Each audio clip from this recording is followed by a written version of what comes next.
Next ఇక్కడ మీకు input fields, ఆ ఇన్పుట్ ఫీల్డ్స్లో క్రియేట్ అయిన వాల్యూస్ని సబ్మిట్ అనే బటన్ ద్వారా ఎలా యాక్టివ్ సర్వర్ పేజెస్కి, ఏఎస్పి పేజెస్కి సబ్మిట్ చేయాలి. చూడండి, ఈ ప్రోగ్రాంలో కూడా ఏఎస్పి ఫైల్ ఇవ్వడం జరిగింది. ఏఎస్పి యాక్టివ్ సర్వర్ పేజెస్లో క్రియేట్ అయ్యే ఒక ఏఎస్పి ప్రోగ్రామ్. మరి దానికి ఇక్కడ మీరు ఎంటర్ చేసిన వాల్యూస్ని ఎలా పంపించాలి అంటే కంపల్సరీగా ఏఎస్పి ఫైల్ మీకు అక్కడ ఉండాలన్నమాట. అది ఈ వాల్యూస్ని గెట్ చేస్తుంది. అది మెథడ్ గెట్, సెట్ అనే ఇట్లా ఉంటాయి. మరి ఇప్పుడు జస్ట్ ఎట్లా సబ్మిట్ అనే బటన్ ఎలా యూజ్ చేయాలనే దానికి ఇక్కడ చూపించడం జరుగుతుంది. సో సబ్మిట్ చేస్తే అక్కడ రిసీవ్ చేసుకునేదానికి ఈ ఫైల్ ఉండాలి. ఓకే, సో మీరు ఫ్యూచర్ పర్పస్ దీన్ని వీటిని యూజ్ చేయొచ్చు. అదేవిధంగా check boxes, then submit button ఎలా యూజ్ చేయాలి, సేమ్ ఏఎస్పి ఫైల్ ఇక్కడ ఇవ్వడం జరిగింది.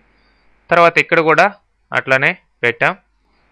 ఇక్కడ రేడియో బటన్స్, సబ్మిట్ బటన్ ఇట్లా యూజ్ చేసాం. తర్వాత మెయిల్ ఎలా పంపించాలి. సో ఇక్కడ సబ్మిట్ టు రీసెట్ బటన్ పెట్టాం. రీసెట్ అంటే క్లియర్ అవుతుంది అనమాట.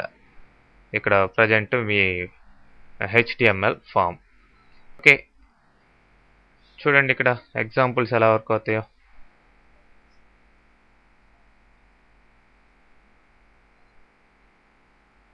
So some values already ఇచ్చేస్తున్నా.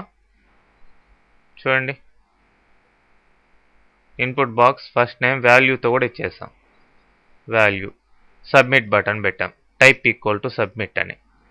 So ఎప్పుడైతే మీరు ఈ సబ్మిట్ బటన్ ప్రెస్ చేస్తారో దీంట్లో ఉన్న వాల్యూస్ చూడండి, ఏ పేజ్ ఓపెన్ అయింది, ఏఎస్పి పేజ్ ఓపెన్ అయింది, HTML ఫామ్.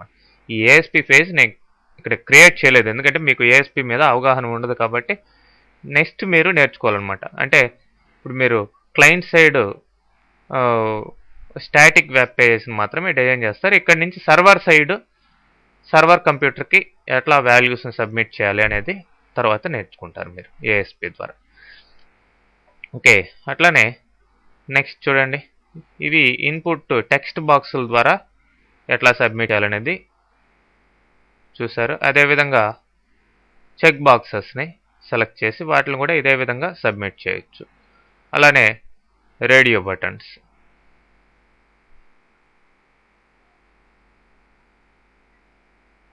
సో ఇక్కడ మీరు ఇన్పుట్ చేసిన వాల్యూస్ని సర్వర్కి ఎలా పంపించాలి, ఇంటర్నెట్లో వెబ్ సర్వర్కి ఎలా పంపించాలి అనేది ఇక్కడ కాన్సెప్ట్ అనమాట సబ్మిట్ బటన్ ద్వారా.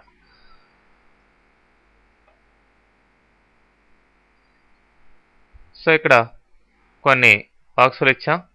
సెండ్ అంటే ఓకే, ఆ మెయిల్కి వెళ్తుంది. బట్ ఏంటంటే కంపల్సరీగా ఇక్కడ నెట్ కనెక్షన్ అన్నీ కూడా ఉండాలి. ఓకే, క్యాన్సిల్ చేస్తున్నాను. అదే రీసెట్ అనివ్వండి. రీసెట్ అనిస్తే యాక్చువల్గా ఈ వాల్యూస్ క్లియర్ అయిపోతాయి. ప్రీవియస్గా submit reset, type equal to reset అంటే పేజ్ ప్రీవియస్ ఫస్ట్ ఎలా ఉందో అలా వస్తుంది అనమాట రీసెట్. For example